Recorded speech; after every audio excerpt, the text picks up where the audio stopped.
ஜெபிக்கலாம். நல்ல ஆண்டவரே, உம்மை துதிக்கிறோம் சுவாமி, உம்மை ஸ்தோத்தரிக்கிறோம்.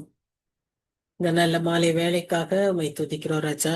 இந்த நேரத்திலும் நாங்க கொஞ்சம் பேரா உம்முடைய பாத்துல வந்திருக்கிறோம். இன்றைக்கும் தடைப்பட்ட மக்கள் உண்டு. அவர்களுடைய எங்கிருந்தாலும் அவர்களை நீ காத்துக்கொள்ளும். இந்த நேரத்துல உம்முடைய நாமத்தை மகிமைப்படுத்தும்படியாக, உம்முடைய வசனத்தை தியானிக்கும்படியாக ஆவியானவர் எங்களுக்கு உதவி செய்யும். இருதயங்களை ஏவியறலும், இருதயங்களை திறந்தரலும். ஆண்டவரே, வசனத்தை ஏற்றுக்கொள்ளுகிற கிருபையையும் அதன்படி நடக்கிற ஆண்டவரே உம்முடைய ஆசீர்வாதத்தையும் எங்களுக்கு கட்டளையிடும்படியாய் ஜெபிக்கிறோம். வந்திருக்கிற ஒவ்வொருவரையும் நீர் ஆசீர்வதியும். இந்த நேரத்திலும் எங்களை தாழ்த்தி உடைய கருத்தில் ஒப்பு கொடுக்கிறோம். நீர் பொறுப்பேற்றுக்கொள்ளும். நேசிக்கிற இயேசு கிறிஸ்து மூலமாய் வேண்டிக் கொள்கிறோம் பிதாவே. ஆமென், ஆமென். சரி, நம்ம இன்னைக்கு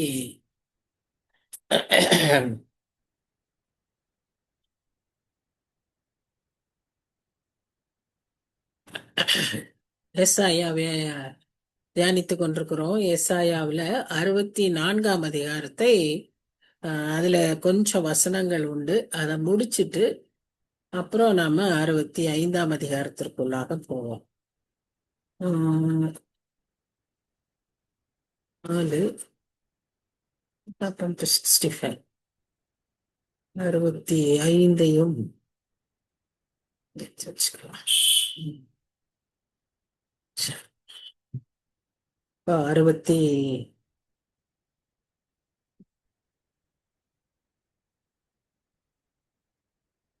எஸ்ஐயா 64ஆம் அதிகாரத்தை நாம கொஞ்சம் வசனங்கள் உண்டு அதுல, அதை பார்ப்போம். அதாவது முதல் 7 வசனங்களை நாம கடந்த வாரத்திலேயே தியானித்தோம். ஏற்கனவே நாம் சொன்னது போல 63ஆம் அதிகாரத்திலிருந்தே அது 15ஆம் வசனத்திலிருந்து 64ஆம் வசனம் 64ஆம் அதிகாரம் கடைசி வசனம் வரை அது ஒரே கோர்வையாக ஒரு ஜெபமாக இருக்கிறது என்று சொல்லி நம்ம பார்த்தோம். 64-15ஆம் வசனத்திலிருந்து கடைசி வரைக்கும் ஒரு ஜெபம். 64ஆம் அதிகாரத்துல 1 5ஆம் வசனம் வரைக்கும் ஒரு ஜெபம். 5 பின்பகுதியும் 7ஆம் வசனம் வரைக்கும் ஒரு கன்ஃபெஷன். இதைத்தான் நம்ம போன வாரம் பார்த்தோம். அதாவது கர்த்தர் ஜெபத்துக்கு பதில் தருவதில்லை அப்படின்ற ஒரு இதோடு அந்த ஜனங்கள் தங்கள் பாவங்களை அறிக்கை செய்துவிட்டு, ஒரு நிமிஷம், சாரி, வந்தாங்க.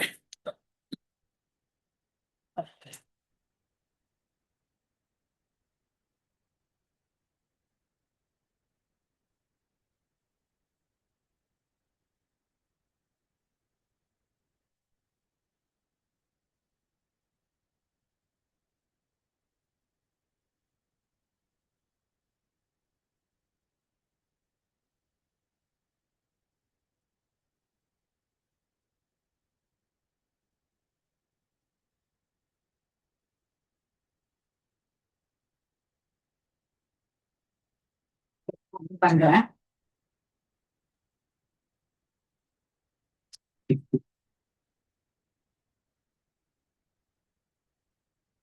இந்த அப்போ நம்ம அதுல அந்த 64ஆம் அதிகாரம் முதல் பகுதியில எல்லாம் நம்ம பார்த்தோம்.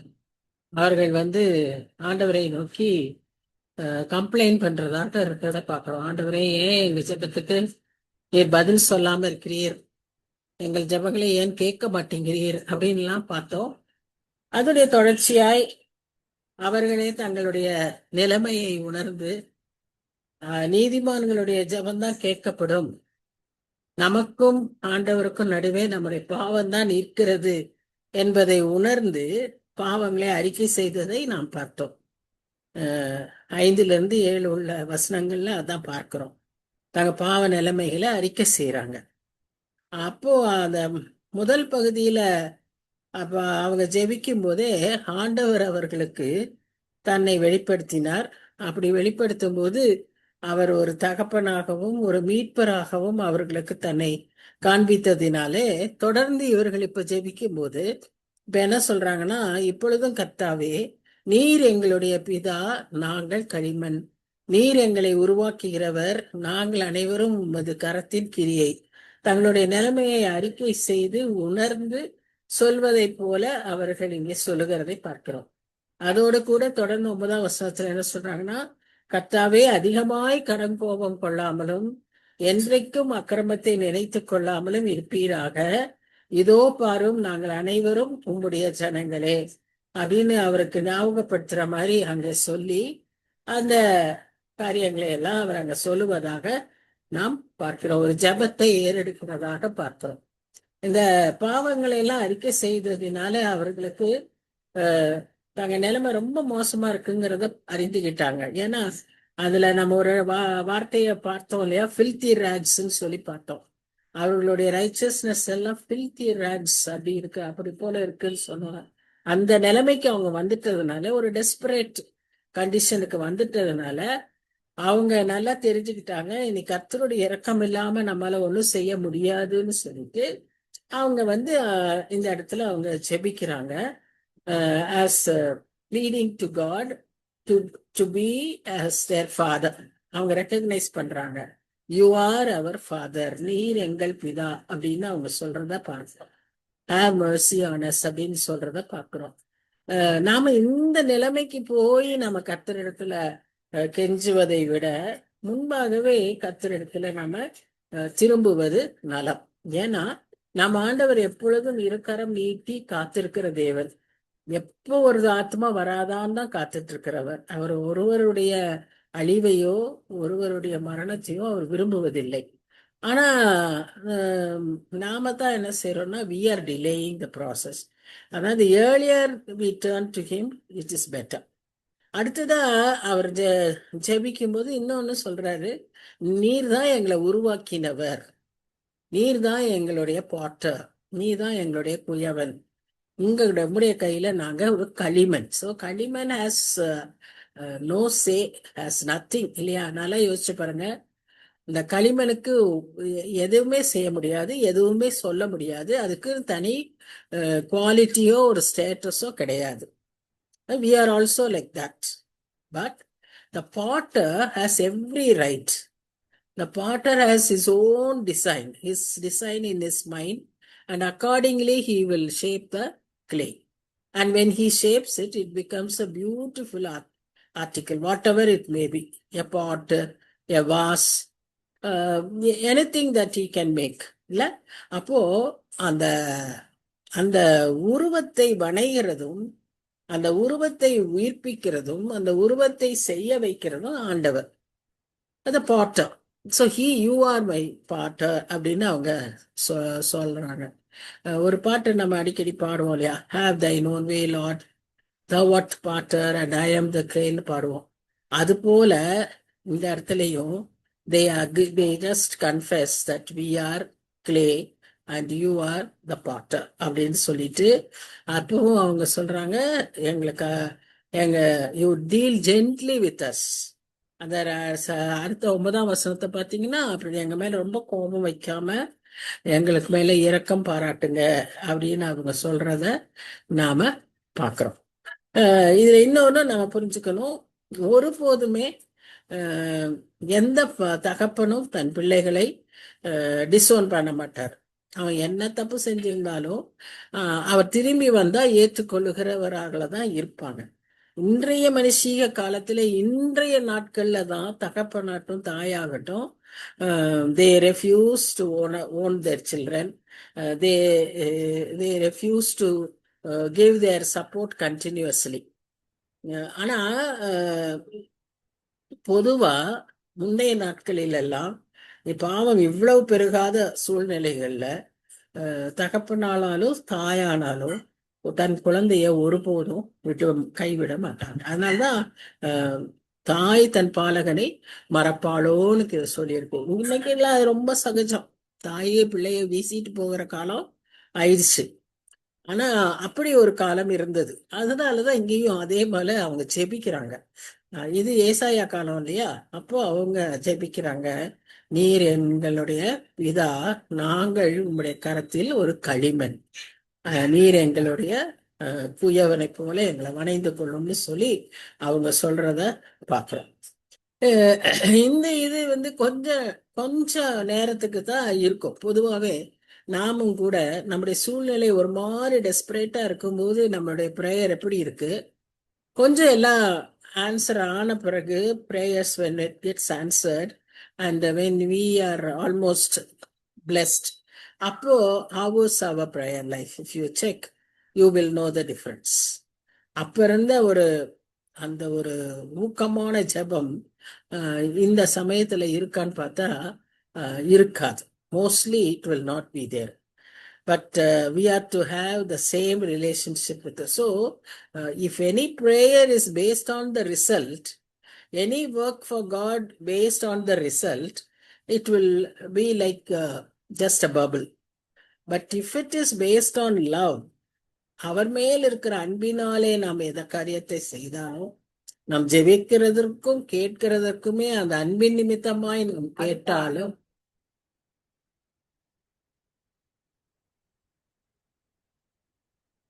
1 minute. I mean, just a minute.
Finally, it's used.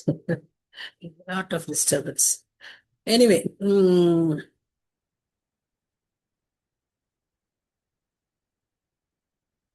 so in this chapter, we find them surrendering themselves to the Lord. They were not actually listening to whatever God was saying. Anna, they recognized their mistakes, they confessed it, and now they were pleading with God for His mercy. அப்போ அந்த prayer அந்த 8 to 12 அந்த ப்ரேயர்லயே நம்ம என்ன பார்க்கிறோம்னா 10ஆம் வசனத்திலையும் 11ஆம் வசனத்திலையும் அவங்க எதை அவர்கள் அங்க குறித்து சொல்றாங்கன்னா, ஆண்டவரே பாரும், நீர் விரும்பின உம்முடைய நீர் ஆசீர் வைத்திருக்கிற உம்முடைய ஜனங்களுடைய பட்டணங்கள் எப்படியாய் பாழாய் கிடக்கிறது என்று பாரும்னு சொல்லி அவருக்கு ஞாபகப்படுத்துகிறதை பார்க்கிறோம். நீங்க ஆசீர்வைத்த சாலமோன் காலத்திலிருந்து நீங்க பிளஸ் பண்ண இந்த இடத்துல என்ன ஆயிருக்கு? உம்மை துதித்த பரிசுத்தமும் மகிமையுமான எங்களுடைய ஆலயம் அக்கினிக்கு இரையாகி இன்பமான எங்களுடைய இடங்கள் எல்லாம் பாழாயின அப்படின்னு சொல்லி அவர்கள் அங்க சொல்லுவதாக நாம் பார்க்கிறோம். இப்படிப்பட்ட ஒரு பெரிய ஒரு அறிக்கையை அவர்கள் அங்க வந்து வருத்தத்தோடு ஏறெடுக்கிறத நாம பார்க்கிறோம். எங்களுடைய டெரிபிள் கண்டிஷனை நீங்க பாருங்க சுவாமி, எல்லாம் டிஸ்ட்ராய் ஆயிடுச்சு. இப்போ ஓரளவுக்கு நம்ம அந்த ஜப்பான்ல, இந்தோனேஷியாவில் இப்ப எல்லாம் நடந்துகிட்டு இருக்கு இல்லையா பயங்கரங்கள், புயலும் வெள்ளமும் இடிபாடுகளும். இந்த மாதிரி சூழ்நிலையில ஒரு கிறிஸ்தவர் ஜெபித்தா கூட இப்படித்தான் ஜெபிப்பார் இல்லையா? ஆண்டவரே, இந்த இடங்களை எல்லாம் பாருங்க, நீர் ஆசீர்வைத்த இந்த இடம், நாங்க உங்களுடைய ஜனங்கள் இருக்கிற இடம் இப்படி பாழாய் கிடக்கிறதுன்னு. அதே போலதான் அந்த ஜனங்களும் ஜெபிக்கிறாங்க. ஆனா எருசலேம் வந்து அவருக்கு ஒரு முக்கியமான விசேஷமான இடம். சியோன் அந்த பர்வதமும் அவருக்கு அதிக பிரியமான முக்கியமான ஒரு இடம், பரிசுத்தமான இடம். அதனாலதான் அவங்க அதை காண்பித்து கர்த்தருடைய ஆசீர்வாதத்தை பெற்றுக்கொள்ளலாமா என்று சொல்லி அவர்கள் அப்படியாக ஜெபிக்கிறாங்க. 12ஆம் வசனத்துல பாத்தீங்கன்னா, இதையெல்லாம் நீங்க பார்த்துட்டும் நீங்க சும்மா இருப்பீங்களா ஆண்டவரே, எப்படியா எங்களை சிரமப்படுத்துவீங்களா அப்படின்னு அவங்க கேட்கறத பார்க்கிறோம். அதாவது அவங்க ஜெபங்களுக்கு ஆண்டவர் பதில் தராமல் இருக்கிறார் போல இருந்தார். ஏனென்றால் அவர்களுடைய பாவம், அவர்களுடைய கீழ்ப்படியாமை, அவர்களுடைய ஆண்டவரை ஆண்டவரை அலட்சியப்படுத்தின, ரிஜெக்ட் பண்ண அந்த சூழ்நிலைகளுக்காகத்தான் கர்த்தர் அப்படியா இருக்கிறார். அதை அவங்க அறிக்கை செய்தாங்க. ஆனா இந்த ஜனங்கள் தான் எப்பவுமே சொல்லுவதும் அறிக்கை செய்வதும் ஒரு நீர்க்குமிழியை போல கொஞ்ச நேரத்துக்கு தான். அதற்கப்புறம் அவங்க கேட்டதோ அவங்க விரும்பின காரியமோ நடந்துச்சுன்னா they will not respond. So அதைத்தான் நம்ம இங்க பார்க்கிறோம். ஸோ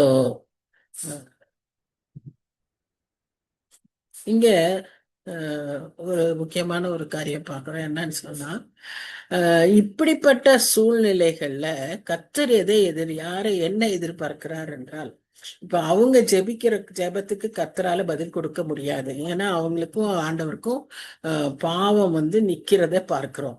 இன்னைக்கு நம்ம நாட்டு நிலைமையிலே யோசிச்சுக்காங்க. The people who do not know God, அவங்களுடைய ரட்சிப்பு ஆண்டவருக்கு முக்கியம். ஆனா அவங்களுக்காக யார் ஜெபிக்க முடியும்? அவங்களால ஜெபிக்க முடியுமா? ஜெபிக்க முடியாது.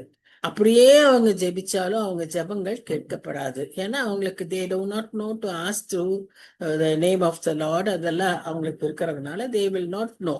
So அப்ப அந்த சூழ்நிலையில what should we do? People who know God, that is what happens. God is expecting those who know Him to pray in that place in His name, so that those people will be blessed, those people will be saved. இங்க இந்த இடத்துல அவருடைய சொந்த ஜனங்கள் தான். ஆனா அவர் அவருடைய அறியாமலோ அறிந்தோ துணிகரமாக அவர்கள் பாவங்களை செய்கிறதை பார்க்கிறோம். இப்ப சபையிலே பாருங்க, சர்ச்ல பாருங்க, சர்ச்சுக்கு ஒரு பிளெஸிங் வேணும், சர்ச்சில் ஒரு ரிவைவல் வேணும்னா நம்ம சர்ச்சில் இருக்கிற மக்களுக்கு ஆண்டவரை தெரியாதா? தெரியும். ஆனாலும் துணிகரமா பாவங்களை செய்யறாங்க. அப்ப இந்த ஜனங்களுக்காக நம்ம என்ன, அப்ப அந்த ஜனங்கள் அந்த சர்ச்சுக்கு ரிவைவல் கொடுக்கறதுக்கு ஆண்டவர் ஆசீர்வாதிக்கிறதுக்கு ரெடியா இருக்காரு.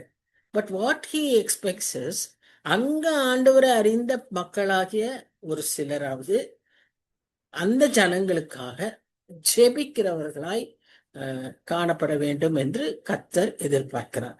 அப்படி அந்த மாதிரி நாம ஜெபிக்கும் போது நிச்சயமாய் கர்த்தர் அந்த இடத்துல ஆசீர்வாதத்தை கட்டளையிடுவார். இதுதான் புதிய உடன்படிக்கையின் சத்தியம். ஏசாயா காலத்துல அப்படி கேட்டுட்டு விட்டுட்டாங்க. ஆண்டவரே நீர் மௌனமா இருப்பீரோ, எங்களுக்காக நீ பதில் தரமாட்டீரோ அப்படின்றதோட முடிஞ்சிருச்சு. ஆனா இயேசு கிறிஸ்துவின் காலத்திற்கு அப்புறமாக இயேசு கிறிஸ்து கற்றுக் கொடுத்தது என்னன்னு சொன்னா, என் நாமத்தினாலே நீங்கள் எதை கேட்டாலும் அதை பெற்றுக்கொள்வீர்கள் என்று சொன்னபடியினால அந்த வல்லமையுள்ள நாமத்தினால கேட்பதற்கு அறிந்த ஜனங்களாகிய அவருடைய பிள்ளைகள் இந்த சூழ்நிலைகள்ல you must stand in the gap. நாம் தான் அந்த அந்த இடத்துல நின்று அவர்களுக்காக ஜெபிக்க வேண்டும். இன்னைக்கு நமக்கு எவ்வளவு பிரச்சனைகள் தலை தூக்கி நிற்கிறது என்று நம்ம பார்க்கிறோம். எந்த மாதிரியான ஒரு சூழ்நிலை இன்னைக்கு வேர்ல்ட் இஸ் கோயிங் டு டூம், அப்படிதான் இருக்கு. எல்லா விதமான பயங்கரங்களும் நடந்துகிட்டு இருக்கு, எல்லா விதமான அச்சுறுத்தல்களும் இருக்கு. இந்த சூழ்நிலையில அவரை அறிந்த ஜனங்கள் என்ன செய்யறோம் என்பதுதான் கேள்வி. Here that is what God wants to remind us. இந்த அதிகாரத்துல இந்த கடைசி பகுதியில இந்த 3 பகுதிகளாகிய இந்த ஜபங்கள்ல கர்த்தர் கடைசியா நமக்கு அறிவுறுத்துறது என்னன்னு சொன்னா, இதெல்லாம் அன்னைக்கு இருந்து இஸ்ரேல் ஜனங்களுடைய சூழ்நிலை. ஆனா அன்றைக்கு அவர்களுக்கு அப்படி ஜெபிக்கிறதுக்கு ஒரு ஆள் இல்லை. ஆனா இன்றைக்கு நீங்க ஜெபிக்க முடியும். நீங்க என்ன செய்றீங்க? Are you standing in the gap? Are you praying for your nation? Are you praying for your church? Are you praying for your neighbours? Are you praying for your family? இதுதான் கேள்வி. இப்போ இதுக்கு நம்ம பதில் கொடுக்க முடியலன்னா நாம ஆண்டவர் முன்பாக வெறும் கையோடு நிற்கிறவர்களாய், வெட்கத்தோடு நிற்கிறவர்களாய் காணப்படுவோம். சோ அப்படிப்பட்ட ஒரு நிலைமை நமக்கு வராதபடிக்கு நாம் ஜாக்கிரதையாய் இருக்க அழைக்கப்படுகிறோம். சோ அதுதான் 64th chapter. Now we move on to 65th chapter. இது ஒரு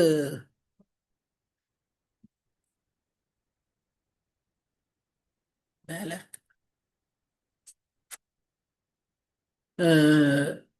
இந்த 65th சாப்டரை ஒரு ஆசீர்வாதமான ஒரு சாப்டரா நாம பார்க்கலாம். God wanting to bless his children as well as those who are from outside, Gentiles. அதைத்தான் நம்ம இங்க இந்த இடத்துல அதிகமா பார்க்கிறோம். கடைசி பகுதியில இந்த அதிகாரத்துல ஒரு ஒரு ஒரு நியூ ஜெருசலம், ஒரு நியூ எர்த், வரப்போகிற ஆசீர்வாதங்களை குறித்து இந்த ஃபியூச்சர் பிளெஸிங்ஸ இந்த இடத்துல சொல்லப்படுகிறத நாம் பார்க்கணும். சரி, இந்த படம் வந்து ஓரளவுக்கு நம்ம இந்த லாஸ்ட் டேஸ் உடைய சிச்சுவேஷனை காமிக்குது. அதாவது first part tells us in these last days remember to help the others. நீங்க மற்றவங்க என்ன உங்களுக்கு செய்யணும்னு நினைக்கிறீங்களோ அதை மற்றவர்களுக்கும் செய்யுங்கிறது அந்த ஃபர்ஸ்ட் பார்ட்ல பாக்குறோம். இரண்டாவது பார்ட்ல வந்து நம்ம பாக்குறது the road to heaven. The road to ஹெவன்ங்கிறது narrow as well as broad. Many go through the narrow broad road and only very few go through this narrow road, and many don't find this road at all. அவங்களுக்கு இந்த இந்த road இப்ப அவங்க இந்த பாதையே அவங்க தெரிஞ்சுக்க மாட்டாங்க. இந்த பாதையை அவங்க கண்களுக்கே தெரியாது. அவங்களுக்கு தெரிவதெல்லாம் அந்த அகலமான ஒரு அட்ராக்டிவான ஆசீர்வாதமான, அவங்க நினைக்கிற ஆசீர்வாதமான ஒரு பாதை, அது வசதியான ஒரு பாதை. அந்த பாதையில தான் போகிறதுக்கு திரள் திரளாய் போவாங்க. இந்த பாதையை பார்க்க கூட மாட்டாங்க. இந்த பாதை மிகவும் கடினமான பாதை. ஆனா இதுதான் it will lead to heaven, that will lead to destruction.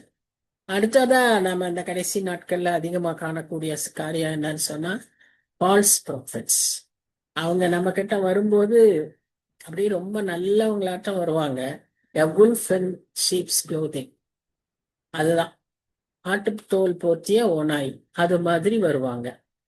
வஞ்சகமா வருவாங்க, கள்ளத்தனமா வருவாங்க. கொஞ்ச நம்ம இடத்துல அவர்களுடைய காரியங்களை பேசுவாங்க. And the last final test is you will know by their fruits. எல்லாமே இப்படி இருக்கும். அவங்கள பார்த்தாலும் அவங்க சொல்றதெல்லாம் நல்லதா கரெக்டா இருக்கிற மாதிரி இருக்கும். எல்லாமே சரியா இருந்தா then how do we understand, how do we discern? You will know by their fruits. So நம்முடைய வாழ்க்கை ஒரு நல்ல ஃப்ரூட்ஃபுல் லைஃபா இருக்கணும். நம்முடைய கனிகளினால் நம்மை ஜனங்கள் சோதித்து அறிவார்கள். ஸோ நம்முடைய வாழ்க்கையில இருக்கிற கனிகளை கொண்டுதான் அவர்கள் நம்ம வழுத்து முன்னால காண்பிக்கிற ஒரு தோற்றத்தினாலே அவங்க ஜட்ஜ் பண்ணப்பட மாட்டாங்க.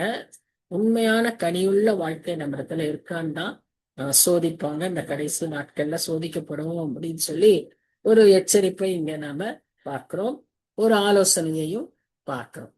தொடர்ந்து நாம இப்ப இந்த 65ஆம் அதிகாரத்திற்குள்ளாக வரும்போது நாம ஏற்கனவே சொன்னது போல ஒரு முடியாத ஆண்டவர் வந்து இரக்கமே காட்ட மாட்டாரோ அப்படிங்கிற ஒரு டெஸ்பரேட் சிச்சுவேஷன்ல தான் பாவத்தை எல்லாம் அறிக்கை செஞ்சுட்டு அவங்க அப்படியே ஒரு ஒரு நிலைமையில இருக்கிறத நாம பாக்குறோம். ஆனா ஆண்டவர் என்ன சொல்றாருன்னு சொன்னா, நீங்க வந்து இதுக்கு கவலை பண்ண வேண்டிய அவசியமே இல்லை. நீங்க வந்து என்ன குற்றப்படுத்த வேண்டிய அவசியமே இல்லை. உங்களுக்கு எனக்கு உங்க பாவங்க தான் நடுவுல இருக்கு. நீங்க அதை சரி செய்துட்டீங்கன்னா உங்களால நான் உங்களுக்கு அவைலபிளா இருக்கேன். I am always ready, I am always with you. அதுதான் இந்த புதிய உடன்படிக்கையின் சத்தியம். பழைய ஏற்பாட்டு காலங்களில, ஏசாயா காலங்களிலெல்லாம் தண்டிக்கிறவராய் அவர் வந்து எரிச்சலுள்ள தேவனாய் நாம் பார்க்கிறோம். ஆனா பழி வாங்குகிற தேவனாய் பார்க்கிறோம். ஆனா புதிய ஏற்பாட்டுல சத்தியத்துல நாம பார்க்கும்போது அவர் அஹ், இரக்கத்தோடு இருக்கிறார். நீ எப்படி இருந்தாலும் வாழ்ந்தான்னு சொல்றாரு. he he will not, இவங்களா ஒரு ஸ்டாண்டர்ட் வச்சுக்கிறாங்க, but God will not expect any standard from us. Just as you are, you come to me தான் அவர் சொல்றாரு. அப்போ இங்க எதிர்பார்க்கிற ஒரு காரியம், அப்படியும் அவங்களால வர முடியாத சூழ்நிலையில what is expected is a righteous man to stand in their place. அதுதான் ஒரு அந்த நியூ கவர்னன்ட்டுடைய ஒரு ரூல். ஸோ இதுக்கு தான் நாம என்ன செய்யணும்னா, அந்த intercessory prayer is very very important. We should pray for others. We should learn to plead for others, plead the cause for others. நம்ம தேசத்தின் உள்ள பல காரியங்களுக்காக நாம் ஜெபிக்கிறோம் இல்லையா? அந்த காரியத்தை மாத்திரம் நம்ம ஜெபிக்காதபடி அந்த ஜனங்களுக்காய் நாம் ஜெபிக்க அவரை அழைக்கப்படுகிறோம். இப்போ விக்கிரகங்கள் ஒழியணும்னு நாம் ஜெபிக்கிறது ஒன்று, இந்த விக்கிரகத்தை வணங்குற மக்கள் ரட்சிக்கப்படணும்னு ஜெபிக்கிறது இன்னொன்று. சோ இந்த காரியத்துக்காக நம்மை ஆண்டவர் அழைக்கிறார். இப்படி ஜெபிக்கிறதுக்கு தான் நம்மை அழைக்கிறார். சோ நம்ம ஜெபங்களை நல்ல ஷார்பன் பண்ணணும். அதுதான் இங்க சட்டிலா கொடுத்திருக்கிற இந்த 2 அதிகாரத்திலும் அவர் கொடுக்கிற message. That is what God, the Holy Spirit is speaking to us. The remnants are praying. Actual situation என்ன, எக்ஸைல இருந்த remnants are praying for their deliverance and all this. But the hidden message is that each and every one of us are asked to sharpen our prayers, are asked to do a meaningful prayer, lead a meaningful prayer life. அதுதான் இந்த இதெல்லாம் நாம கத்துக்கொள்ளுகிறோம். So அந்த முதல் வசனத்தை பார்த்தீங்கன்னா, என்னை குறித்து விசாரித்து கேளாதிருந்தவர்களாலே தேடப்பட்டேன், என்னை தேடாதிருந்தவர்களாலே கண்டறியப்பட்டேன். என்னுடைய நாமம் விளங்காதிருந்த ஜாதியை நோக்கி இதோ இங்கே இருக்கிறேன் என்றேன். நலமல்லாத வழியிலே தங்கள் நினைவுகளின்படி நடக்கிற முரட்டாட்டமான ஜனத்தண்டைக்கு நாள் முழுவதும் என் கைகளை நீட்டினேன். பாத்தீங்களா? So even here he says, even though your sins stand before me, I'm still willing to forgive you. I'm still willing to accept you. எப்படி அந்த தகப்பன் தன்னுடைய இளையகுமாரன் அங்க சேற்றுலையும் பன்றி திங்கிற தவிட்டிலையும் பாவ வாழ்க்கையிலையும் வாழ்ந்து கொண்டிருந்தாலும் அவன் திரும்பி வரும்போது அவன் எந்த நிலைமையில இருந்தாலும் அவனை ஏற்றுக்கொள்கிறான் அல்லவா, அணைத்துக் கொள்கிறான். அவனுக்கு என்ன தேவை? How to restore all that should be done to restore him back to his original position. The father is willing to do. இதத்தான் ஆண்டவர் இப்பவும் செய்யணும்னு காத்திருக்கிறாரு. அதற்காகவே தன் கரங்களை நீட்டினவராய் இருக்கிறார். அதனாலதான் அவர் சொல்றாரு, என்னை குறித்து விசாரித்து கேளாதிருந்தவர்களாலே தேடப்பட்டேன். ஆனா எல்லாமே தெரிஞ்சிருக்கிற இந்த ஜனங்கள் என்ன ரிஜெக்ட் பண்றாங்க. There are many who do not even know me, who don't even seek me. அவர்களுக்கு நான் என்னை வெளிப்படுத்துகிறேன், அவர்கள் என்னை அறிந்து கொள்கிறார்கள் அப்படின்னு கர்த்தர் சொல்றாரு. அப்போ இதுதான் ஒரு சூழ்நிலையில maybe the heaven may be filled with more of Gentiles than of his own people. It may refer to Israel and other nations. It may also refer to the children of God, the so-called Christians, born Christians, not born again Christians, born Christians, may not find a place in heaven. There may be many born again Christians who do not belong to the Christian heritage, may be there in heaven. That is what God is wanting to say here. என்னை தேடாதவர்களுக்கு நான் கண்டறியப்பட்டேன். இது இந்த வசனங்கள்லாம் எதை காண்பிக்கிறது? அவருடைய அன்பை, அவருடைய அளவற்ற unconditional love, unconditional grace, unconditional Mercy, இதைத்தான் அங்கு நாம் இந்த முதல் வசனங்கள்ல நாம பார்க்கிறோம். நம்ம ஒரு கூட்டம் அவரை அறிந்து கொள்ளணும்னு சொல்லி ஆராய்ந்து ஆராய்ந்து படித்து ஆராய்ந்து கொண்டிருக்கிறார்கள். ஆனா அவர்களால அறிந்து கொள்ள முடியல. ஏன்னா அறிவினால அறிந்து கொள்வது ஒன்றுக்கும் பிரயோஜனம் இல்லை. அதே சமயத்துல உண்மையான ஒரு தேடலோடு தேடுகிறவர்கள், தேடாதவர்களாய் இருந்தாலும் கூட அந்த ஒரு உணர்வு அவர்களுக்குள்ள இருக்கும்போது அவர்களை ஆண்டவர் அவர்களுக்கு தன்னை வெளிப்படுத்துகிறவராய் இருக்கிறார். அவர்களுக்கு தன்னுடைய ரட்சிப்பை தருகிறவராய் இருக்கிறார். அவர்களுக்கு தன்னுடைய தன்னுடைய பிரசன்னத்தை அவர்களுக்கு கொடுக்கிறவராய் இருக்கிறத நாம பார்க்கிறோம். ஏன்னா அவருடைய பிரசன்னத்திலே சந்தோஷம், அவருடைய பிரசன்னத்துல அவ்வளவு ஒரு இன்பம் உண்டு. அதை நாம் அறிவோம். ஒரு சமாதானம் இருக்கும். அதை ஆண்டவர் அந்த அந்த குடும்பங்களுக்கு, அந்த மக்களுக்கு தருகிறார். அவங்க அதை கேட்கல, ஆனா அவங்களுக்கு கிடைக்குது. இங்க கேட்டு கேட்டு முட்டுறாங்க, ஆனா இவங்களுக்கு கிடைக்கல. காரணம் என்ன? இவர்களால் பாவத்தை விட்டு விலக முடியவில்லை, கர்த்தருடைய வார்த்தைக்கு கீழ்ப்படிய முடியவில்லை. அதனால இவர்களுக்கு அந்த ஆசீர்வாதம் கிடைக்காம போகிறத நாம் பார்க்கிறோம். இதான் டூ டிஃபரெண்ட் கான்ட்ராஸ்ட் சிச்சுவேஷன்ஸை நாம பார்க்கிறோம். இப்ப தேடாதவர்களுக்கு, அதிகாலையில் என்னை தேடுகிறவர்கள் என்னை கண்டடைவார்கள் சொல்றாங்க. கர்த்தரை கண்டடையத்தக்க சமயத்தில் தேடுங்கள், அப்பொழுது அப்போ கர்த்தரை தேடுறதுக்கு ஒரு நேரமும் உண்டு. எந்த நேரத்திலையும் தேடினாலும் நாம என்ன செய்ய முடியும்? அவரை கண்டடைய முடியுங்கிறதும் ஒன்று உண்டு. ஆனா இங்க தேடவே இல்லை, கர்த்தரையே தேடல. ஆனா பாவம், அவங்களுக்கு உண்மையாவே ஒரு நீடு உண்டு. அதை, அந்த ஆத்மாவின் தேவையை கர்த்தர் அறிந்து அவர்களுக்கு அவர் தன்னை வெளிப்படுத்துகிறார். இது என்ன ஒரு நல்ல ஒரு எக்ஸாம்பிள் என்ன அப்படின்னு பாத்தீங்கன்னா, சவுல். இந்த சவுல் ஒரு வைராக்கிய யூதன்.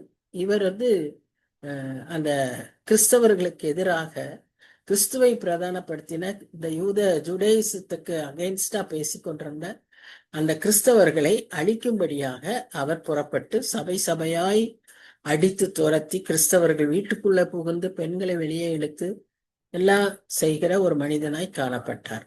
ஆனா அவருக்கு அவர் கர்த்தரை தேடவே இல்லை. ஆனா கர்த்தர் அவருக்கு பிரத்யட்சமாய் தன்னை காண்பித்து அவரை தான் யார் என்று காண்பித்தார். அடுத்த நொடியே அவர் அவருக்கு சரண்டர் ஆயிட்டார். அவர் சித்தம் செய்யறதுக்கு தன்னை ஒப்பு கொடுத்தார். இப்படி செய்வார்னு அவருக்கு ஏற்கனவே தெரிந்ததினால்தான் அவர் தன்னை பிரத்யட்சமாய் அவருக்கு காண்பித்தார். அந்த உள்ளத்துல இருக்கிற அந்த அந்த ஒரு வைராக்கியம், it may be covered by the ignorance, but God knows. கர்த்தர் நம்முடைய எண்ணங்கள், நம்முடைய உள்ளத்தில் இருக்கும் காரியங்கள், ஈவன் அவர் emotions and feelings, God is able to discern, God is able to understand, and he even judges that and blesses that. அதற்கேற்ற விதமான ஆசீர்வாதங்களை அவர் தருகிற தேவனாய் இருக்கிறார் என்பதை நாம் பார்க்கிறோம். சோ அதான் ஒரு பெஸ்ட் எக்ஸாம்பிள். அடுத்து அதிலே அந்த வசனத்திலே நம்ம பார்க்கிறோம், அந்த ஜனங்களுக்காக நான் இரு கைகளையும் திறந்து வச்சிருக்கேன் அப்படின்னு அவர் சொல்றாரு. நீ எங்கிருந்தாலும் சரி, எந்த சூழ்நிலையில இருந்தாலும் சரி, you can come to him, you can turn to him, because he has an open hands to receive us. திறந்த கரங்களோடு அவர் காத்திருக்கிறவராய் இருக்கிறார். அவர் எப்பவுமே யாருக்குமே நம்ம என்ன செய்யக்கூடாது, அதை இல்லைன்னு சொல்லக்கூடாது, அதை ஷட் பண்ணவும் கூடாது. நாமும் அப்படி நினைக்க கூடாது, மற்றவர்களுக்கும் அப்படி நம்ம சொல்லக்கூடாது. எந்த நிலைமையில இருந்தாலும், சிறையிருப்பில் இருந்த சமயத்துல ரட்சிப்புக்குள் வந்த நிறைய பேர் உண்டு.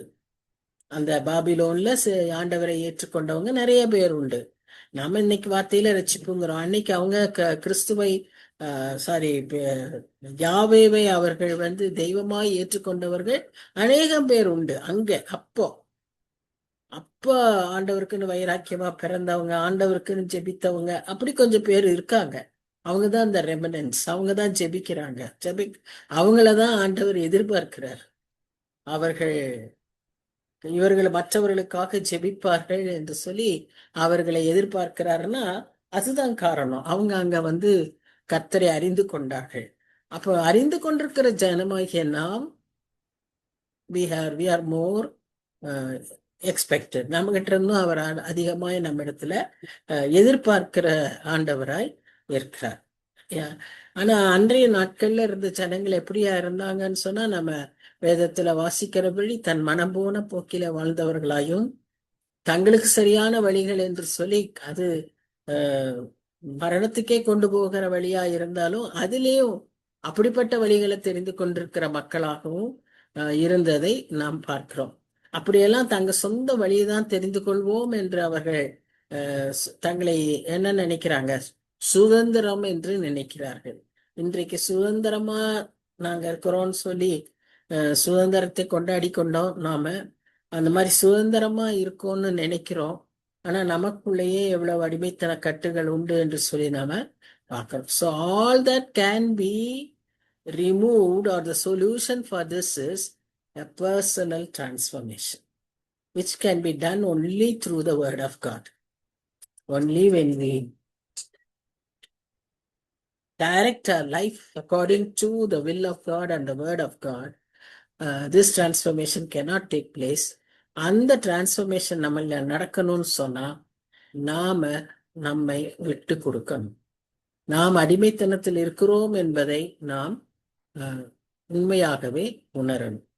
ஏன் கர்த்தருடைய கோபம் இவ்வளவு தூரம் அவங்க மேல இருக்கு அப்படின்னு சொன்னா, அதனாலதான் நான் புறஜாதிகளுக்கு என் கையை திறக்கிறேன், நான் அவர்களை சேர்த்துக்கொள்றேன் அப்படி அவர் வைராக்கியமா சொல்றாரே. அதற்கு காரணம் என்னன்னு சொன்னா, இந்த ஜனங்கள் அவரை கோபம் மூட்டுகிறவர்களா இருக்கிறார்கள். See, God's wrath அப்படின்னா it is an intense anger. ஒரு உச்ச நிலைமையில இருக்கக்கூடிய ஒரு கோபம். ஏன்னா நீடிய சாந்தமும் பொறுமையும் உள்ள நம் ஆண்டவர் கோபிக்கிறாருன்னா அப்போ அந்த அளவுக்கு அவரை ப்ரொவோக் பண்றாங்க, அவரை கோபம் மூட்டுகிறார்கள். கோபப்படுறது ஒரு இன்ஸ்டன்டா அது வேற, இது ரொம்ப நாளா அவர் கோபம் மூட்டிக்கிட்டே இருக்காங்க. So it gets added up, added up, added up. அப்படிப்பட்ட ஒரு நிலைமையை நாம் இங்கே பார்க்கிறோம். அததான் இந்த வசனத்துல நம்ம பார்க்கிறோம் பாருங்க. இவங்க செய்த தவறுகளை அப்படியே முழுசா அந்த வசனத்துல இருக்கு. அந்த ஜனங்கள் என் சந்நிதியிலே நித்தம் எனக்கு கோபம் உண்டாக்கி, கோயில்ல என் சந்நிதியிலே நித்தம் கோபம் உண்டாக்கி, அப்போ அவருக்கு பிரியமில்லாத காரியங்களை சர்ச்ல செய்யறாங்க. ஃபர்ஸ்ட். ரெண்டாவது, தோட்டங்களிலே பலியிட்டு செங்கல்களின் மேல் தூபம் காட்டி, this is pagan ways of worship. இந்த கார்டன்ஸ் அந்த மாதிரியான இடங்களிலே அது அவங்க பேகன் வர்ஷிப், அதை செய்கிறார்கள். அடுத்ததாக, பாழான ஸ்தலங்களில ராத்தங்கி பிரேத குழியண்டியில் உட்கார்ந்து என்ன செய்யறாங்க? These people have a habit of calling the dead persons and seeking the signs, or seeking the or knowing their future. அந்த மாதிரி ஒரு ஆக்ட், குழியில இறங்கினவங்களை கூப்பிட்டு செய்யறது. அப்படி செய்யற அந்த காரியத்தையும் துணிகரமாய் அவர்கள் செய்யறார். இது எல்லாத்துக்கும் மேலாக அவங்க செய்யற இன்னொரு காரியம் என்னன்னா, even in their food habits, கர்த்தர் கொடுத்திருந்தார், நியாயப்பிரமாணத்திலேயே சொல்லியிருந்தாரு அவர்களுக்கு எப்படியெல்லாம் எதை சாப்பிடணும் என்ன சாப்பிடக்கூடாதுன்னு. அந்நாட்களிலே, இயேசு கிறிஸ்துவின் முந்தின நாட்கள்ல அதெல்லாம் முக்கியமான ஒரு காரியம். பட் அந்நாட்களிலேயே அவர்கள் என்ன செய்தார்கள் என்றால் அதையெல்லாம் மீறினவர்களாய் நாம் காண்கிறோம். அப்போ அதுல என்ன பார்க்கிறோம்னா, பன்றி இறைச்சியை தின்று தங்கள் பாத்திரங்களில் அருவருப்பானவைகளின் நாணத்தை வைத்திருந்து, இது ஆங்கிலத்துல எப்படி சொல்லப்பட்டிருக்குன்னா, they take the, I don't know whether it is the blood or some juices or liquids of animals, allow it to ferment and then drink it. ஆணம்ங்கிறதுக்கு நிறைய மீனிங் உண்டு. Direct meaning is filth, feces. ஆனா அதுக்கு வேற இதுவும் வேற மாதிரியும் சொல்றாங்க. அதாவது it could also be the blood or the juices of animals or even humans, whatever it may be, but it is not a good thing. அதையெல்லாம் குடிச்சு, அப்படியெல்லாம் வச்சு குடிச்சு அதுக்கும் மேலான இல்ல அப்படியே பாருங்க, இந்த டெவலப் ஆயிட்டே வருது பாருங்க. பில்டப் ஆகுது அந்த பாவம். இந்த ஒரு ஒரு ஸ்டேஜ்ல ஃபர்ஸ்ட் ஒரு அவருடைய சர்ச்சில் ஆரம்பிக்குது, அங்க அவருடைய சந்நிதியில ஆரம்பிக்குது, அங்கிருந்து அப்படியே உச்ச கட்டத்துக்கு போய்கிட்டே இருக்கு. So once you start rebelling, அந்த ரிபெல்லியஸ் ஆக்ட் வந்து என்ன செய்யும்னா, or when you disobey, or when you don't want to listen, this is what would happen. அப்படியே it will develop and go to that highest level. என்ன சொல்றாங்கன்னா, மற்றவங்களை பார்த்து நீ என் பக்கத்துல வராத, ஏன்னா நான் வந்து யாரு, பரிசுத்தன்.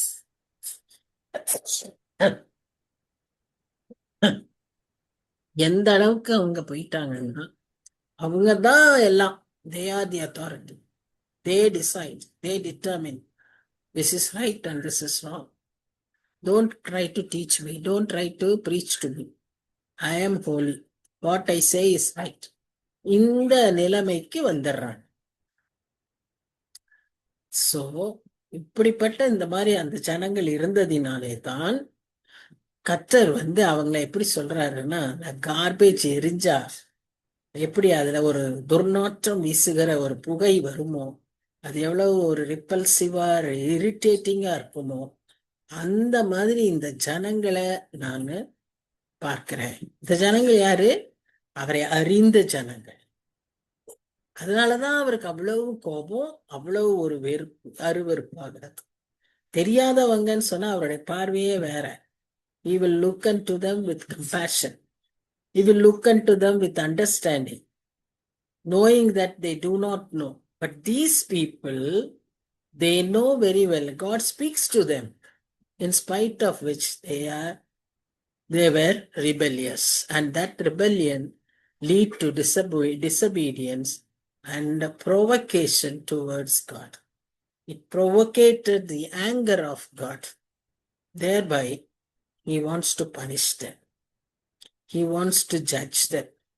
அவருக்கு விருப்பமில்லாத எல்லா விதமான, நம்ம தான் பார்த்தோம் இல்லையா, அப்படி ஸ்டெப் பை ஸ்டெப்பா எல்லா விதமான தவறுகளையும் to the extremist level they want to do, and they have been doing, and so God wants to punish them. இதை பத்தி செல்ஃப் ரைச்சஸ்னஸ் அப்படிங்கிற ஒரு புக்கில் ஒரு ஒரு சாப்டர்ல ஸ்மோல்டரிங் ஹீப் ஆஃப் ரபிஷ் அப்படின்னு இந்த சாப்டரை பத்தி சார்ல்ஸ் இந்த பர்டிகுலர் வேர்சஸ் பத்தி ஸ்பர்ஜன் எழுதியிருக்கிறாரு. அதுல அவர் எப்படி சொல்றாருன்னா, they are like foxes, they have many tricks and schemes. அவங்க சொல்றதுதான் ரைட்டுன்னு சொன்னாங்க பார்த்தீங்களா. அவங்க எப்படி அவங்க ரைட்டு எது தப்பு அப்படின்வாங்கன்னா, மற்றவங்க எல்லாரையும் அவங்க தப்பு சொல்லுவாங்க, அவங்க செய்யறது மாத்திரம்தான் கரெக்டுன்னு அவங்க சொல்லுவாங்க. அப்புறம் நிறைய அவங்க என்ன செய்வாங்க அப்படின்னு பார்த்தீங்கன்னா, அதாவது நான் வந்து குடிக்கிறது இல்லை அப்படிங்கிற ஒரு ஒரு ஸ்டேஜுக்கு இருப்பாங்க. அடுத்தது அவங்க என்ன சொல்லுவாங்கன்னா, நான் குடிச்சாலும் நான் ஒன்றும் திட்டுறது இல்லை, நான் ஒன்றும் கெட்ட வார்த்தை பேசுறது இல்லை, நான் ஒன்றும் மற்றவங்கள வந்து அசுத்தமா எதுவும் சொல்றது இல்லை. So I am right. நான் திருடுறது இல்லை, நான் திருடுனாலும் ஆனா வந்து அவங்கள வந்து கொலை செய்யல. See how they try to judge themselves. அவங்க ஜட்ஜ் பண்றது அவங்கள தங்களை ஜட்ஜ் பண்றது மாத்திரம் இல்ல, மற்றவங்கள அப்படி செய்யறவங்கள குற்றப்படுத்துறாங்க. அதுதான் அங்க இருக்கிற ஒரு பெரிய அவர்களிடத்துல அந்த கூட்டத்தார் இடத்தில் காணப்படக்கூடிய ஒரு கேரக்டரிஸ்டிக் ஸ்பர்ஜன் சொல்றாரு. அது எவ்வளவு தூரம் அப்படியே போய்கிட்டே இருக்காரு, நிறைய சொல்லிக்கிட்டே இருக்காரு. நான் ஒருத்தர்கிட்ட கடன் வாங்குறேன், 100 ரூபாய் வாங்கினேன், அந்த 100 ரூபாயை நான் திருப்பி கொடுக்கல.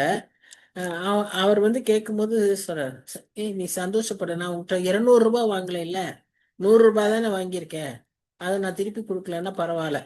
சீத அவங்களுடைய நீதி எப்படி இருக்குன்னு பாருங்க. இது இப்படிதான் சொல்லுவாங்க. அதாவது தாங்க செய்யறதெல்லாம் சரி, தாங்க தப்பு தான் செஞ்சிருப்பாங்க, ஆனா தாங்க செய்யறதெல்லாம் சரி. அது எப்படின்னா, இன்னும் மோசமான தப்போடு கம்பேர் பண்ணி நான் செய்யறது பரவாயில்ல அப்படிங்கிற மாதிரி. அது எந்த அளவுக்கு ஒரு சிம்பிளா சொல்லணும் அப்படின்னு சொன்னா, ஒரு கண்ணாடி ஜன்னலை உடைச்சிட்டா அவங்க வந்து சொல்ல முடியுமா, நான் ஒரே ஒரு சின்ன ஜன்னல் தான், ஒரு சின்ன பீஸ் ஆஃப் கிளாஸ் தான் உடைச்சிருக்கேன், நான் முழுசா உங்களுக்கு பெரிய நஷ்டம் பண்ணல, ஒரு சின்ன பீஸ் தான் அப்படின்னு அஹ், சொன்னா எப்படி ஜஸ்டிஃபை பண்ணா எப்படி இருக்குமோ, அப்படிதான் அவங்க தங்களுடைய வாழ்க்கையில எல்லா விஷயத்திலையும் தாங்க செய்யறதுதான் சரி, தாங்க செய்யறதுதான் ரைட், அந்த மாதிரி நான் செய்யல, இந்த மாதிரி நான் செய்யலன்னு சொல்லி அப்படி செய்யறவங்களை கண்டம் பண்ணிட்டு தாங்க ரைட்டுன்னு சொல்றதுனாலதான் நீ என் பக்கத்துல வராத, நீ உன் பாட்டுக்கு உன் மட்டும் இரு, நான் பரிசுத்தன் அப்படின்னு அவங்க சொல்றத நாம பார்க்கிறோம். இந்த மாதிரி ஆட்டிடியூட் இன்னைக்கு உலகத்தில் உண்டு, சபையில் உண்டு, குடும்பங்களில் உண்டு, நிச்சயமா நம்மிடத்தில் இருக்காது என்று நம்புகிறேன். அதனால இப்படிப்பட்ட ஜனங்களுக்காகவும் நாம் என்ன செய்யணும், செபிக்கணும். ஒரு நாளைக்குள்ள ஒரு நாள் எப்படியாவது அவர்கள் தன்னிலை உணர்ந்து தாங்க செய்யறது தவறுன்னு உணர்றதுக்கு இப்படிப்பட்ட ஜனங்களுக்கு தாங்க செய்யறது தவறுன்னே உணர மாட்டாங்க. ஏன்னா அவங்க தவறு எல்லாமே ஜஸ்டிஃபை பண்றாங்க. நான் அப்படியான பெரிய கொலையா செஞ்சுட்டேன், ஒரு சின்ன ஒரு இதுதானே பண்ணேன், ஒரு காயப்படுத்திட்டேன், அவ்வளவுதான். இன்னைக்கு பாத்தீங்களா எவ்வளவு சுலபமா students are killing, students are taking the lifes of their own fellow students. எவ்வளவு பயங்கரம் இல்ல? இந்த மாதிரி ஒரு அவங்களுக்கு அந்த லைஃபோட வேல்யூ தெரியல, அவங்களுடைய ஆங்கருடைய எக்ஸ்டென்ட் தெரியல, அவங்களுடைய அதாவது எப்படி இதை கெட் ஈஸிலி பங்க்சர்டுன்னு தெரியல, எதுவுமே அவங்களுக்கு விளங்கல. they are just like that, so raw, no control, no training, எதுவுமே இல்லை. அதனாலதான் அந்த நிலைமையில இருக்காங்க. So, அப்படிப்பட்ட காரியங்களை பார்க்க பார்க்க எவ்வளவு ஒரு பயங்கரமான சமுதாயம் உருவாகிட்டு இருக்குன்றதுதான் நாம இப்போ நினைத்து பார்க்கணும். The future is so so very dangerous. So it's our duty to pray for the future generations. Anyway, இப்போ அவர் அப்ப ஆண்டவர் என்ன சொல்றாருன்னா, இதெல்லாம் எனக்கு முன்பாக எழுதி இருக்கிறது, நான் மௌனமாயிராமல் சரிக்கு சரி கட்டுவேன். God is a loving God. God is a compassionate God. God at the same time is a righteous and just God. உங்கள் அக்கிரமங்களுக்கும் மலைகளில் தூபம் காட்டி மேடைகளின் மேல் என்னை நிந்தித்த உங்கள் பிதாக்களுடைய அக்கிரமங்களுக்கும் தக்கதாக அவர்கள் மடியிலே சரி கட்டுவேன். நான் அவர்கள் முந்தின செய்கையின் பலனை அவர்கள் மடியிலே அளப்பேன் என்று கர்த்தர் சொல்லுகிறார். சோ அவங்க செய்த எல்லா காரியங்களையும் கர்த்தர் ஞாபகத்திலே வைத்து தான் அந்த பாவங்கள், அந்த பாவங்களுடைய ஒரு லிஸ்ட் ஏற்கனவே நம்ம அதை பார்த்துட்டோம். God says there will be punishment. அது என் கண் முன்பாக எழுதப்பட்டிருக்கிறது. சோ நான் சும்மா இருக்க மாட்டேன், மௌனமா இருக்க மாட்டேன். அதை அவர்களுக்கே நான் அதை சரி கட்டுவேன் என்று ஆண்டவர் சொல்வதாக நாம பார்க்கிறோம். ஏன்னா நம்ம ஆண்டவர் நீதியுள்ள தேவன். சங்கீதம் 92:15 அதில் நாம் வாசிக்கிறபடி அவரிடத்துல எந்த நீதியும் இல்லை. அதனால அவர் நீதியுள்ள தேவன், அதற்கு சரியாக அவர் அதை சரி கட்டுவார் என்பதை நாம் பார்க்கிறோம். 8ஆம் வசனத்துல என்ன பார்க்கிறோம்னா, அப்பவும் பாருங்களேன், இதுதான் நம்முடைய ஆண்டவர் இவ்வளவு கோபமாய் அவ்வளவு அதற்கு நான் தண்டிப்பேன் என்று சொல்லுகிறவர், அந்த இடத்துல அவர் என்ன சொல்றாருன்னா, ஒரு திராட்சை கொலையில ரசம் காணப்பட்டா அதை அழிக்காத. That is the heart of our Lord. அதில் ஆசீர்வாதம் என்று உண்டென்று சொல்லுகிறபடி நான் என் ஊழியக்காரரின் நிமித்தம் அனைத்தையும் அழிக்காதபடி செய்வேன். நாம அப்படி நின்று ஜெபிக்கிறதுல காரியம் என்னன்னா இதுதான். கர்த்தர் அந்த ஜனங்கள் இருக்கிற பாவங்களினால, அவங்களுடைய வாழ்க்கையினால அவங்க மேல அவ்வளவு அருவருப்பு கொள்கிறார், அவ்வளவு கோபம் கொள்கிறார். அதே சமயத்துல அவர்களை தண்டிக்கணும்னு கையெடுக்கும் போது அங்க ஒருத்தர் 2 பேர் நல்லவங்களா பாத்தீங்கன்னா அவங்கள அடிக்காதீங்க. ஏன்னா இவங்களுக்காக ஜெபிச்சவங்க இருக்காங்க, அவங்களின் நிமித்தம் நான் இதை என்ன செய்வேன், நான் காத்துக்கொள்வேன் அப்படிங்கிறாரு. யாக்கோபிலிருந்து ஒரு வித்தையும் யூதாவிலிருந்து என் மலைகளை சுதந்திரிப்பறவையும் எழும்ப பண்ணுவேன். நான் தெரிந்து கொண்டவர்கள் அதை சுதந்திரித்துக் கொண்டு என் ஊழியக்காரர் அங்கே வாசம் பண்ணுவார்கள். So even if you find all the other grapes are dry and just a few 2-3 நல்லா குலைகள் பழுத்திருந்தா, ஒரு குலை பழுத்திருந்தா கூட, திராட்சரசம் இருந்தா கூட அதை வெட்டாதே, அழிக்காதேன்னு ஆண்டவர் சொல்வதாக நாம் பார்க்கிறோம். So he searches for those people, a small group of people who will really be his people. அவர்களுக்காக கர்த்தர் அவர்களை திரும்ப கட்டுவதற்காக, எழுப்புவதற்காக அவர் தேடுகிற தேவனாய் இருக்கிறார். அதனாலதான் அவர் சொல்றார், இந்த இடத்துல அவர்கள் அதை சுதந்திரிப்பார்கள், அவர்கள் அங்கே வாசமாய் இருப்பார்கள் அப்படின்னு அவர் சொல்வதாக நாம், even if you find few good grapes, don't destroy them அப்படின்னு சொல்றதாக பார்க்கணும். இனி அடுத்து, அப்ப என்னை தேடுகிற என் ஜனத்துக்கு, தேடாதவங்களுக்கு நான் என்னை காமிப்பேன், நான் அவர்களை ஆசீர்வதிப்பேன். தேடாத என் ஜனங்களை எனக்கு எதிராக எழும்பி இருக்கிற, என்னை கோபப்படுத்துகிற என் ஜனங்களை தண்டிப்பேன்னு சொன்னவர் இப்ப என்ன சொல்றாருன்னா, என்னை தேடுகிற என் ஜனம் எப்படியா இருக்கும்னு சொல்லி பாக்குறோம். சாரோன் ஆட்டுத்தொழுவமாகவும் ஆகோரின் பள்ளத்தாக்கு மாட்டுக்கடையாகவும் இருக்கும். சாரோனுங்கிறது அந்த கோஸ்டல் ஏரியாஸ்ல இருக்கக்கூடிய பாஸ்டர் லேண்ட்ஸ். அங்க நல்ல பிரைட் ஃப்ளவர்ஸ் இருக்கும்னு சொல்லி நம்ம பார்த்துருப்போம். நம்ம பாட்டு கூட பார்ப்போம்ல, பாடுவோம் இல்லையா, சாரோனின் ரோஜாவேன்னு பாடுவோம். அது ஆண்டவருக்கு கொடுக்கப்பட்ட ஒரு பெயர். ஸோ அப்படியாக அந்த இடத்துல நாம அப்படி பிரைட் ஃப்ளவர்ஸோட இருக்கக்கூடிய அந்த இடத்த அவர் பாஸ்டர் லேண்டா இருக்கிறதுனால அந்த இடத்துல ஆட்டு தொழுவமாயும், ஆகோரின் பலரான செழிப்பு, God is blessing them with prosperity, செழிப்பை தராரு. அடுத்து, ஆனாலும் கர்த்தரை விட்டு என் பரிசுத்த பர்வதத்தை மறந்து காத்தென்னும் தெய்வத்துக்கு பந்தியை ஆயத்தம் பண்ணி மேனி என்னும் தெய்வத்துக்கு பானபலியை நிறைய வார்க்கிறவர்களே. இது என்னன்னா, இந்த காத்து மேனிங்கிறதெல்லாம் they are gods. They can also be called as fortune and destiny. காத்துங்கிறத ஃபார்ச்சூனும், மேனிங்கிறது டெஸ்டினியும் இன்னும் பேர் சொல்லலாம். In one man's life, what would be the fortune in the future? What would be my destiny in the future? இதை அறிந்து கொள்வதற்காக இந்த தெய்வங்களுக்கு அவங்க என்ன செய்யறாங்க? They offer sacrifices, food and other things, drinks and all that. நான் போன வருஷம் ஒரு ப்ரேயர்ல இருந்தேன். அப்ப அதுல ஒரு சிஸ்டர் ப்ரே பண்ணாங்க. இந்த ஆடி மாசமே அவர்களுக்கு எல்லாருக்குமே ரொம்ப பொதுவாகவே ரொம்ப விசேஷமான மாசம். அப்போ அதுல அந்த ஊர்ல, தெலுங்கானால அந்த ஊர்ல ஒரு பிராக்டிஸ் என்னன்னா, இந்த கூழ் ஊத்துற ஒரு பண்டிகை. அதுக்கு அந்த பண்டிகைக்கு சின்ன சின்ன ஐடல்ஸ்ல இருந்து பெரிய தெய்வங்களுக்கு அவங்க இந்த மாதிரி ஏதோ ஆஃபர் பண்ணுவாங்களாம். அந்த பானபலின்னு ஞாபகம் வருது. It has the time has changed. இப்ப இந்த நாட்கள்ல அவங்க அதுக்கு என்ன செய்யறாங்களா, அந்த காலத்துல ஏதோ ப்ரிப்பேர் பண்ணி ஒரு பாயாசம் மாதிரி ஏதோ ஒண்ணு செஞ்சு அதை ஆஃபர் பண்ணுவாங்க போல. இப்போ என்ன ஆஃபர் பண்றாங்கன்னா, they pour the liquor, சாராயம்.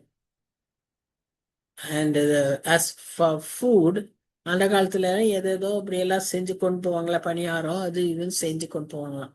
இன்றைக்கு முழு கோழியை அப்படியே கொண்டு போய் அதை வச்சு அதை சுட்டு அதை ஆஃபர் பண்ணி அந்த மாதிரி இப்போ everything has changed and people have become so perverted. அந்த மாதிரி எல்லாம் all kinds of rivalry take place. ஒரு களியாட்டங்கள் அங்கே நடக்கிறதுன்னு சொல்லி அவங்க ரொம்ப பாரத்தோடு ஜெபம் பண்ணாங்க. ஸோ இப்படி காரியங்கள் இன்றைக்கும் நடக்கிறது, அன்றைக்கும் இருந்தது. அவர்களை நான் என்ன சொல்வேன்னா, பட்டயத்துக்கு எண்ணி கொடுப்பேன். அவர்களை they will be killed by the sword. அனைவரும் கொலை செய்யப்பட குனிவீர்கள். நான் கூப்பிட்டும் நீங்கள் மறு உத்தரவு கொடுக்கவில்லை. ஈவன் நாம கூப்பிட்டு கடவுள் மறு உத்தரவு கொடுக்கலன்னு ஃபர்ஸ்ட் கம்ப்ளைண்ட். அடுத்து இப்ப என்ன ஆண்டவர் சொல்றாரு, நான் கூப்பிட்டும் நீங்கள் மறு உத்தரவு கொடுக்கவில்லை, நான் பேசியும் நீங்கள் கேட்கவில்லை, என் பார்வைக்கு பொல்லாப்பானதை செய்து எனக்கு பிரியமல்லாததை தெரிந்து கொண்டீர்கள். ஒருபோதும் நம்மை பார்த்து ஆண்டவர் இப்படி சொல்லிவிடக் கூடாது. So we must always be alert and be sensitive to his voice and his teachings, his words. அதை நாம கேட்கறதுக்கு நம்ம பழகி இருக்கணும். வாசிக்கிற காரியங்கள் அல்ல, சொல்லுகிற கேட்கிற காரியங்கள் அல்ல, அதிலே ஆண்டவர் என்ன எனக்கு சொல்லி கொடுத்துட்டு இருக்காரு. இட் இஸ் ரன்னிங் பிஹைண்ட் அப்படிங்கிறத நாம always we must be able to recognise. இதுதான் வேலி ஆஃப் ஷாரன். அது அந்த கடலோரத்துல இருக்கு பாருங்க. ஆனா அந்த பூக்களை பார்த்தீங்களா எவ்வளோ பிரைட்டா இருக்கு, நல்ல கலர்ஃபுல் ஃப்ளவர்ஸா இருக்கும்.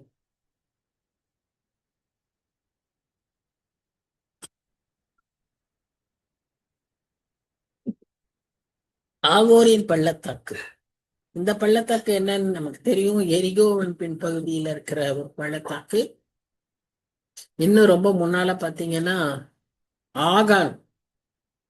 ஆகானை கற்குவேலாய் வைத்த இடம், அந்த பள்ளத்தாக்கு இது.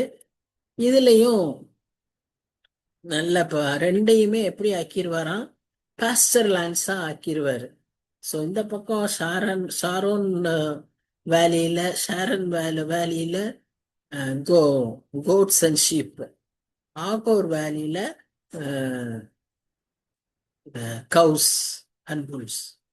இதுதான் அந்த ரெண்டு கடவுள், Gad and Meni, moon God.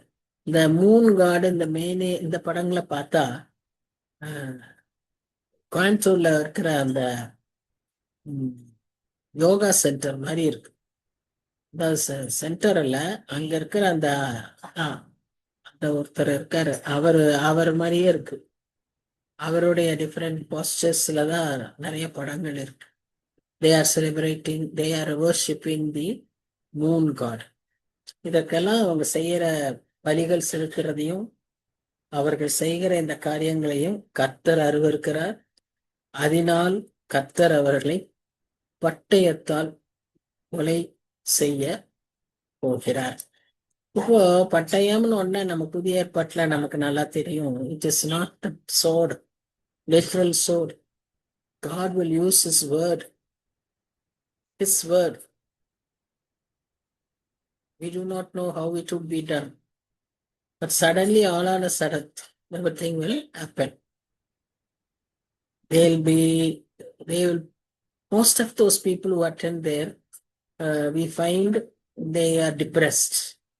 They go into a kind of mental depression, confusion. Normal people தானே, நார்மலா இருக்கவங்க தான் அங்க போறாங்க. போய் என்னமோ நினைச்சிட்டு போறாங்க. அப்புறம் அங்க இருக்கிற ஒரு அடிமைத்தனத்தையும் அவங்க செய்கிற நிர்பந்தங்களையும் பார்க்கும்போது they become so depressed. என்னன்னு சொல்ல முடியாது, அவங்களால வெளியவே சொல்ல முடியாது. and many succumb to death. many we have heard they succumb to death. உள்ள போனா வெளியே வர மாட்டாங்க, வர முடியாது. but they will be punished. அதான் அடுத்தது. so anyway, all these things I have already told you. Fortune and destiny, அந்த gods உடைய name. so எல்லாரும் ஒருவேளை கர்த்தருடைய பிள்ளைகளா இருந்தாலும், கர்த்தரை அறிந்த பிள்ளைகளா இருந்தாலும், எல்லாரையும் கர்த்தர் என்ன செய்ய மாட்டாரு, அங்கீகரிக்க.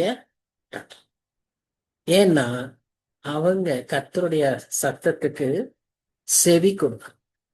ஒருவேளை கிறிஸ்தவனாவே பிறந்திருக்கலாம், ஒருவேளை நீ ரட்சிப்படைந்தவனாவே இருந்திருக்கலாம். போக போக போக உன் செவிகள் மந்தமாகி நீ கர்த்தருடைய வார்த்தையை, கர்த்தருடைய சத்தத்தை கேளாதவனா போல இருந்தாயானால் கர்த்தருடைய கண்டிப்புக்கு நீ கட்டுப்பாட்டிற்கு நீ வரமாட்டேன்னு சொன்னா then you will be definitely punished. அதுதான் நாம இங்க பார்க்கணும். இக்னோரன்ஸ்னால செய்யற பாவம், அறியாமையில செய்யற பாவம், அது பாவம் தான். ஆனா God will deal it in his own way. But when the Holy Spirit convicts you, you are not responding to it. You are being deliberately rebellious against what God says. And God will definitely punish. அப்ப அடுத்ததா அங்க பாக்குறதுல வந்து 13 இருந்து இந்த 15 வசனங்கள்ல how God blesses his people. அது his people சொல்றதை விட ஊழியக்காரர், அதாவது people who do his work and the others. நம்ம வேதத்துல பல இடங்களில பார்த்திருக்கோம். மல்கியாவில நம்ம வாசிப்போம் 3ஆம் அதிகாரத்துல, அந்நாளிலே ஊழியம் செய்கிறவர்களுக்கும் ஊழியம் செய்யாதவர்களுக்கும் உள்ள வித்தியாசத்தை பார்ப்பீர்கள். மல்கியா, ஏசாயா எல்லாம் கான்டெம்பரரிஸ். மீகா அவங்க எல்லாருமே கான்டெம்பரரி. எல்லா புத்தகத்திலையும் அதை வாசிப்போம், இங்கேயும் வாசிக்கிறோம். என்ன பார்க்கிறோம்? ஊழியக்காரர் புசிப்பார்கள், நீங்களோ பசியாயிருப்பீர்கள். என் ஊழியக்காரர் குடிப்பார்கள், நீங்களோ தாகமாயிருப்பீர்கள். ஊழியக்காரர் சந்தோஷப்படுவார்கள், நீங்களோ வெட்கப்படுவீர்கள். என் ஊழியக்காரர், இந்த நீங்களோன்னு சொல்றது those who rebel against God. என் ஊழியக்காரர் மன மகிழ்ச்சியினாலே கம்பீரிப்பார்கள், நீங்களோ மனநோவினாலே அலறி ஆவியின் முறிவினாலே புலம்புவீர்கள். நான் தெரிந்து கொண்டவர்களுக்கு நீங்கள் உங்கள் நாமத்தை சாப வார்த்தையாக பின்வைத்து போவீர்கள். கர்த்தராகிய ஆண்டவர் உன்னை கொன்று போட்டு தம்முடைய ஊழியக்காரருக்கு வேற நாமத்தை தருவார். See the blessings given to someone who does his work. He will show the difference. Definitely he will show the difference. ஒரு இவர்களுடைய ஆசீர்வாதம், அவர்களுடைய அந்த ஒரு ஸ்டெடி சஸ்டனன்ஸ், ஒரு ஒரு கண்டென்டட் லைஃப், ஒரு peaceful life will, they may not have much, they may not have everything, but இந்த ஒரு blessing அவங்க வாழ்க்கையில நாம பார்க்க முடியும். ஆனா the others who rebel against God, just the opposite. They will have everything, but they will not be able to eat. They will be hungry. They will not have to drink. இப்படி ஒவ்வொரு இதுலயும் பார்க்கிறோம். அதுல சொன்ன மாதிரி அப்படியே will find them, but they will have everything. இங்க they may not have anything, but they will be having all that blessings. So அதுதான் இங்க வந்து இருக்கக்கூடிய முக்கியமான வித்தியாசம். சரி, ஏன் இப்படி கர்த்தர் அப்படி ஒரு வித்தியாசமான ஒரு பிளெஸ்ஸிங்க அவர் காண்பிக்கணும்? இது வந்து கர்த்தர் நீதி உள்ளவரா? கர்த்தர் இப்படி செய்யறது சரியா? இப்படியும் கேட்கிறவங்க இருக்காங்க. ஏன்னா கர்த்தர் நீதி உள்ளவர், கர்த்தர் அன்புள்ளவர், கர்த்தர் எல்லாரையும் ஒரே மாதிரி சமமா கருதுகிறவர். அப்புறம் ஏன் இப்படி ஒரு வித்தியாசம்? அப்பதான் அவர் உண்மை உள்ள சத்தியமுள்ள தேவன் இல்லையா? நீதியுள்ள தேவன், அவர் சொன்னதை நிறைவேற்றுகிற தேவன். இல்லைன்னா அது சரியில்லையே. அவர் எவ்வளவு நீதியா இருக்கிறாருன்னா அநீதியா இருக்கிறவர்களை தண்டிக்கிறார், நீதியா இருக்கிறவர்களை ஆசீர்வதிக்கிறார். பட் இது அட் அ டைம் நடக்கிறதுனால people think why he should be so partial. எதனாலங்கிறது அவங்களுக்கு புரியல. But God is blessing them only. God is not blessing me. It is because you have disobeyed. You have been rebellious. So we should never be in on the other group. We should always be in the group of the blessed one. 6வது வசனம் என்ன வாசிக்கிறோம்னா, அதனாலே தன்னை ஆசீர்வதிக்கிறவன் சத்திய தேவனுக்குள் தன்னை ஆசீர்வதிப்பான். பூமியிலே ஆணையிடுகிறவன் சத்திய தேவன் பேரில் ஆணையிடுவான். முந்தின இடுக்கண்கள் மறக்கப்பட்டு அவைகள் என் கண்களுக்கு மறைந்து போயின. God will forget the previous sins, previous life, whatever it may be. That is what he will. Once you turn to him, confess and repent, your life will be a clean slate. There will be nothing bad written in it. It's completely washed by his blood. அதான் அவர் சொல்றாரு. அங்கே அவரே சொல்றாரு, என் கண்களுக்கு அவைகள் மறந்து போயின. அவர்கள் பண்ணின பாவங்கள், அதனால வந்த விளைவுகள் எல்லாம் மறந்து போயின, மறக்கப்பட்டன. இனி அவன் இனிமே தன் மேல அவன் ஆணையிட மாட்டான். தன்னை பற்றி தன் வழியில அவன் செல்ல மாட்டான். சத்திய வழியிலே அவன் செல்லுவான். அவன் அப்படியாய் ஆசீர்வதிக்கப்படுவான் அப்படின்னு சொல்லி கர்த்தர் இந்த 6ஆம் வசனத்துல சொல்லுகிறார். இனி வரும் வசனங்கள்ல தான் நம்ம 16ஆம் வசனத்துல அப்படி சொல்றாரு. இனி வரும் வசனங்கள்ல தான் நாம என்ன பார்க்கிறோம்னா, the last part of that 65th chapter is the chapter which deals with the futuristic blessings. Eternal life இருக்கும் அல்லது மில்லினியமா இருக்கும்.